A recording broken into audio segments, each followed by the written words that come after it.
Bismillahirrahmanirrahim. Alhamdulillahirabbil alamin. Hamdan yuwafi ni'amahu wa yukafi'u mazidah. Ya Rabbana lakal hamdu kama yanbaghi li jalali wajhika wa 'azimi sultanik. Subhanaka la nuhsi thana'an anta kama athnaita 'ala nafsik, wa lakal hamdu hatta tarda. Walakal hamdu idza radhi, walakal hamdu ba'da ridha. Allahumma salli wa sallim ala sayyidina Muhammadin miftah bab rahmatillah, adada ma fi ilmillah, salatan wa salaman daimaini bidawami mulkillah, wa ala alihi wa sahbihi ajma'in. Amma ba'du. Alhamdulillah, di malam yang penuh berkah ini Allah Subhanahu wa ta'ala mengumpulkan kita di taman surganya.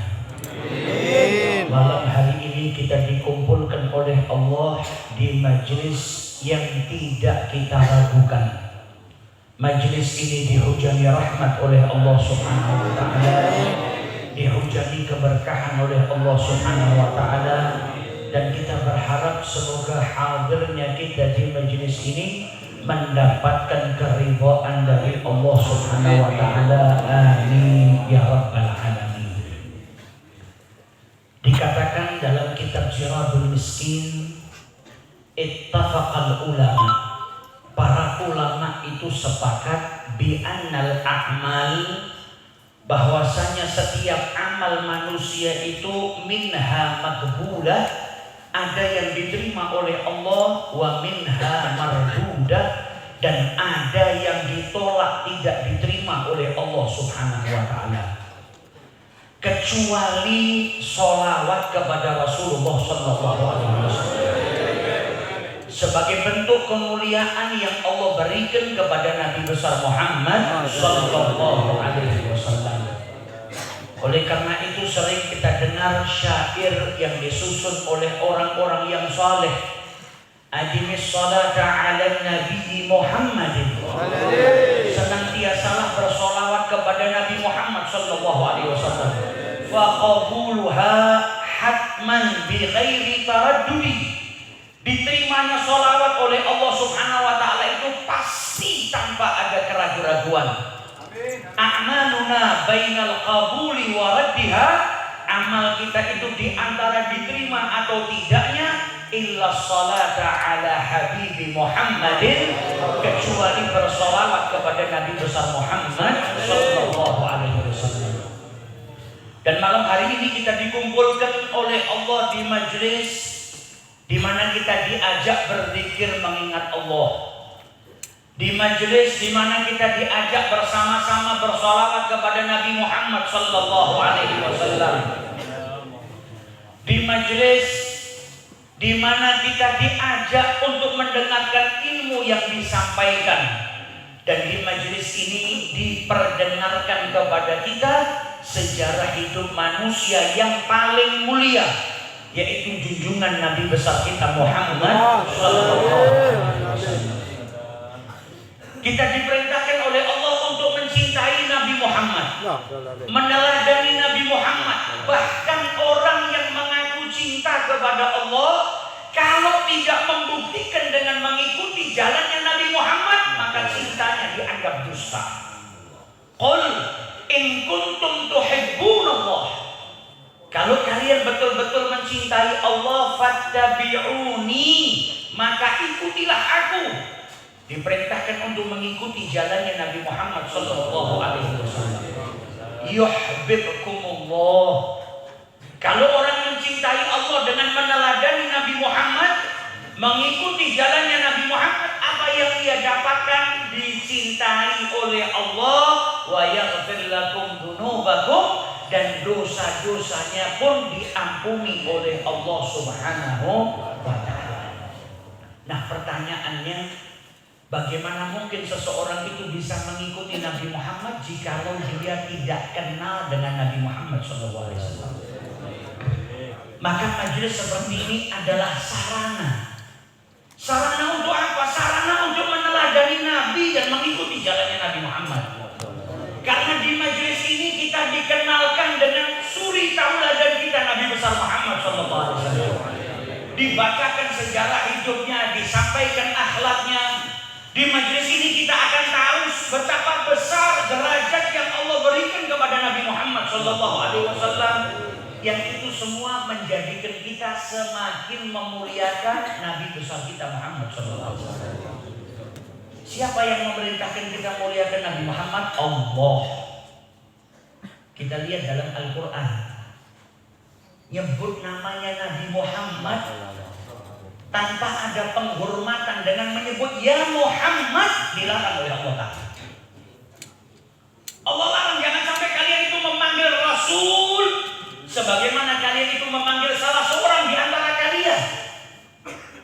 Gak boleh tanpa penghormatan memanggil Nabi Muhammad. Di dalam Al-Quran Allah atur bagaimana cara bicara dengan Rasulullah. Gak boleh seseorang itu ketika bicara dengan Nabi Muhammad mengangkat suaranya melebihi daripada Nabi Muhammad. La tarfa'u aswatakum fawqa sautin Nabi. Jangan pernah angkat suara kalian melebihi daripada suaranya Nabi Muhammad SAW. Bahkan di zaman Al-Imam Malik bin Anas, itu beliau pernah di masjidnya Rasulullah mengajar hadisnya Rasulullah. Kemudian ada seseorang yang hendak bertanya kepada beliau dengan mengeraskan suaranya. Maka beliau mengingatkan, la tarfa'u aswatakum fawqa sautin Nabi.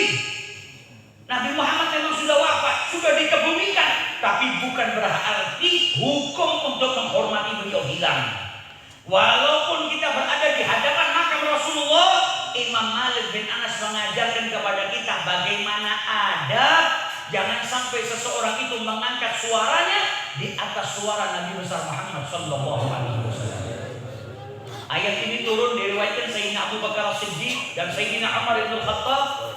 Saking takutnya kalau bicara, saking suaranya lebih keras daripada suaranya Nabi Muhammad. Kalau bicara sama Nabi dengan suara yang sangat pelan sampai terkadang Nabi Muhammad gak dengar. Karena apa? Ta'aduban adabnya dengan Rasulullah Sallallahu Alaihi Wasallam. Jadi yang mengajarkan kita untuk menghormati Nabi, memuliakan Nabi Muhammad, itu adalah perintah dari Allah Subhanahu wa Ta'ala. Bagaimana penghormatan para sahabat Nabi? Sahabat Nabi itu kalau duduk di hadapan Nabi Muhammad, mereka kepalanya merunduk, tidak bergerak, sampai diibaratkan ka'annahum fi ru'usihim tayra. Seakan-akan di atas kepala mereka itu ada burung. Burung itu kalau hinggap di kepala manusia, kalau manusia itu bergerak, burung itu akan terbang. Para sahabat Nabi itu tidak bergerak, kepalanya merunduk di hadapan Nabi Muhammad. Seakan-akan di atas kepala mereka ada seekor burung. Saking apa ta'zimnya mereka kepada Nabi Muhammad SAW. Nah, di majelis ini kita berusaha untuk mengenal Nabi, dan pulang dari sini kita bawa sesuatu untuk kita teladani. Akhlaknya Nabi besar Muhammad Sallallahu Alaihi Wasallam. Sebagaimana seseorang yang datang kepada Sayyidah Aisyah bertanya kepada Sayyidah Aisyah, bagaimana akhlaknya Nabi Muhammad? Alasta taqra'ul Quran? Kata Sayyidah Aisyah, bukankah engkau membaca Al-Quran? Bala, saya baca Al-Quran. Kata Sayyidah Aisyah, akhlaknya Nabi Muhammad itu Al-Quran. Kana khuluquhul Quran. Apa yang kebaikan yang disebut oleh Allah di dalam Al-Quran, itu akhlaknya Nabi. Semua perintahnya Allah yang ada di dalam Al-Quran dikerjakan sama Nabi. Nabi Muhammad adabnya sebagaimana Al-Quran. Akhlaknya Nabi besar Muhammad Sallallahu Alaihi Wasallam gak ada yang ngalahkan. Sampai akhlak beliau itu dipuji oleh Allah di dalam Al-Quran, wa innaka la'ala khuluqin azim. Mau bicara sabar, gak ada yang ngalahkan sabarnya Nabi Muhammad. Lahir dalam keadaan yatim, berat. Di saat usianya masih kecil sudah pisah dengan ibunya, disusui oleh Halimatus Sa'diyah. Kemudian di usia beliau yang masih kecil 6 tahun sudah kehilangan ibu tercintanya. Kalau mau bilang sabar, manusia yang paling penyabar Nabi Muhammad dari kecil.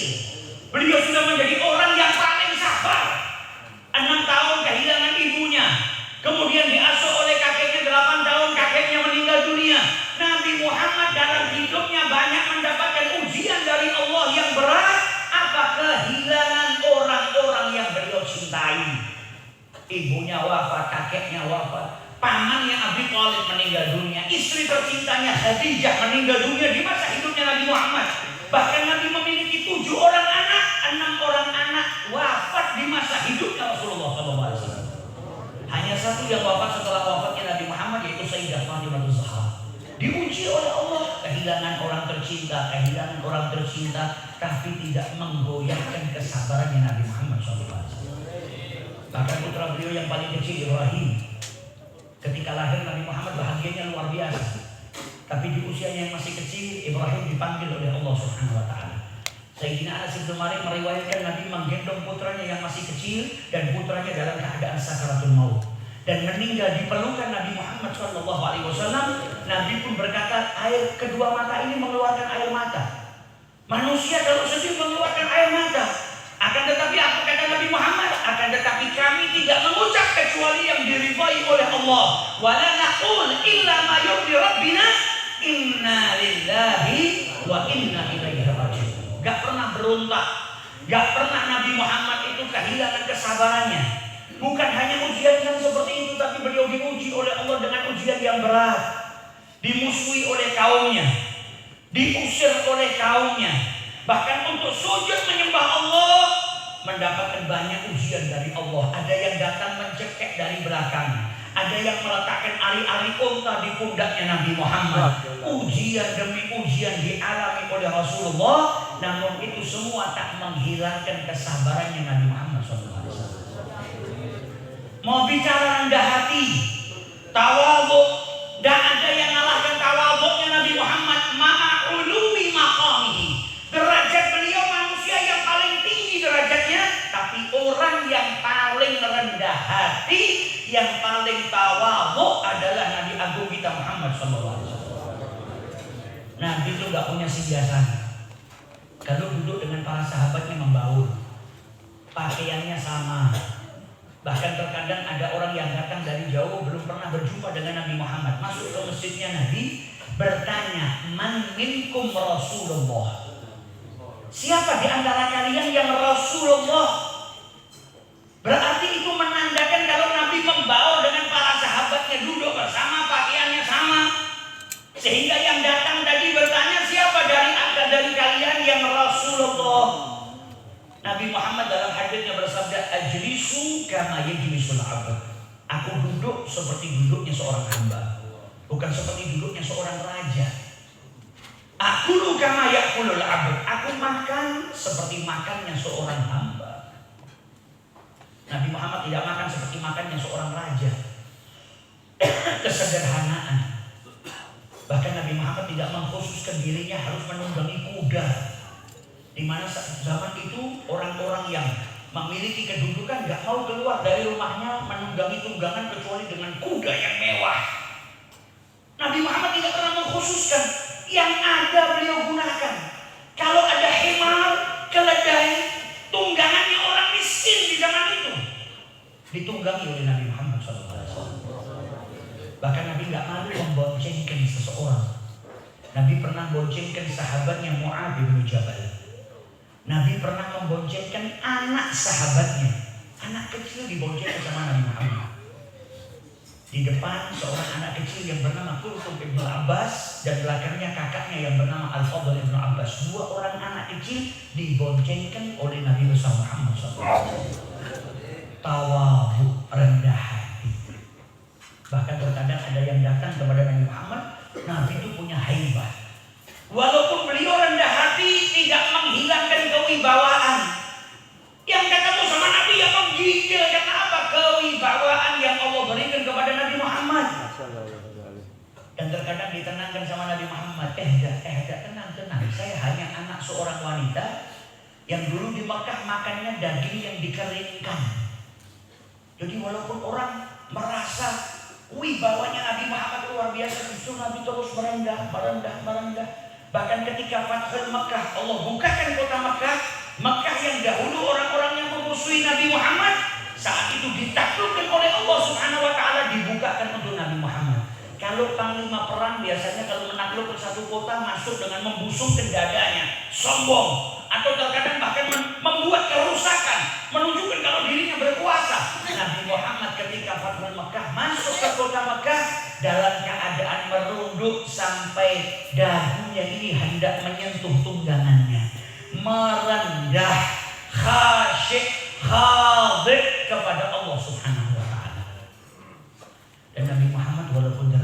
paling tinggi, namun beliau adalah orang yang paling ahli beribadah kepada Allah Subhanahu wa taala. Sayyidah Aisyah pernah ditanya, "Kaifa kana amal Rasulullah?" Amalnya Nabi Muhammad itu seperti apa? Kata keluarga Nabi Muhammad, amalnya Nabi Muhammad adalah yang dilakukan secara istiqomah, al-mudawamah. Nabi ngajarkan kepada kita kalau beramal jangan cuma sesekali.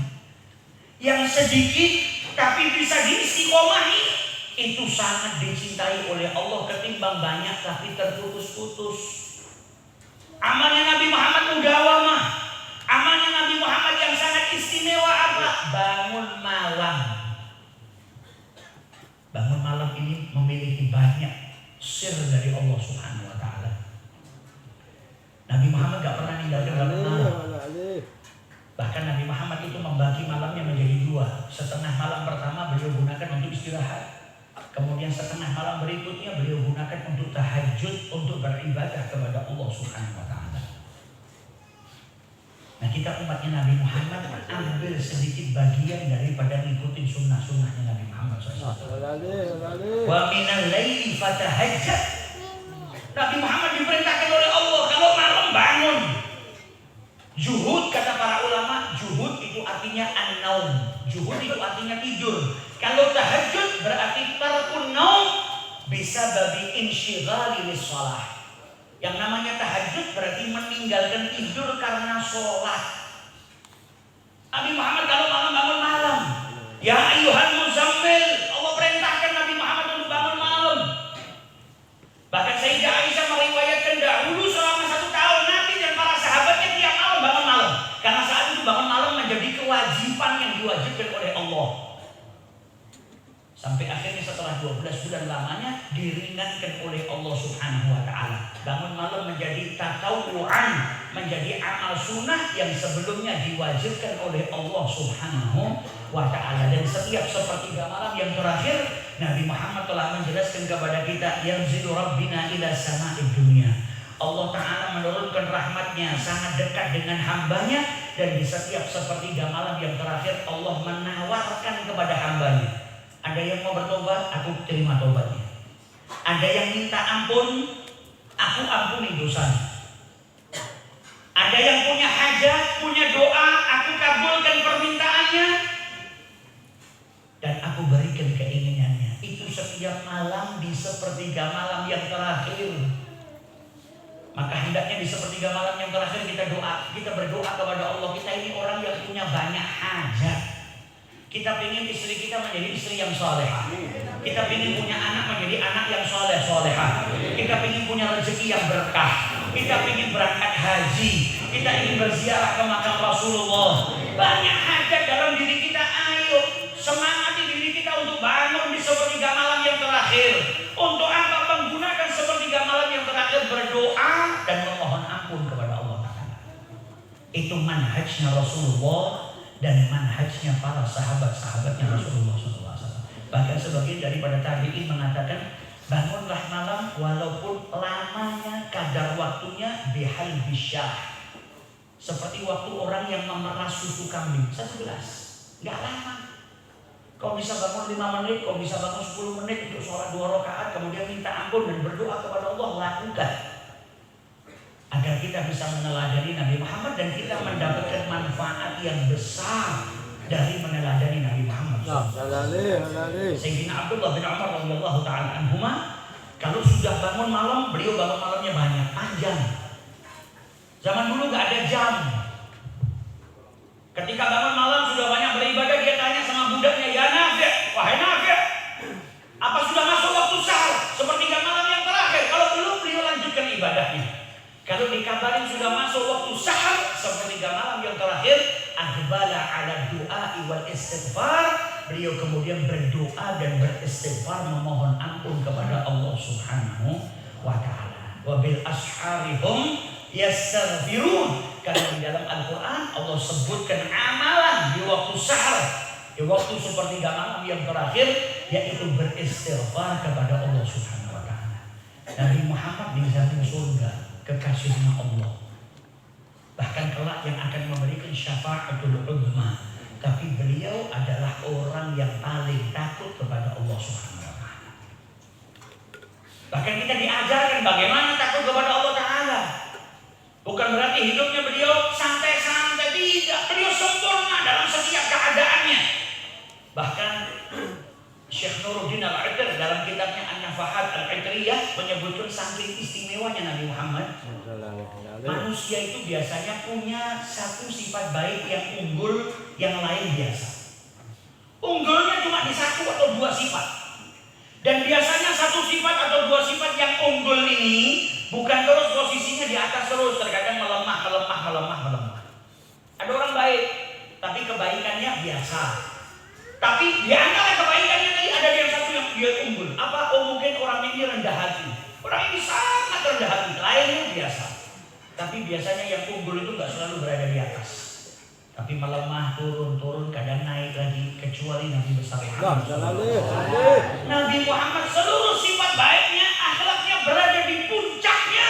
Semakin tinggi dan tidak pernah turun kualitasnya. Saking apa mulianya Nabi Muhammad.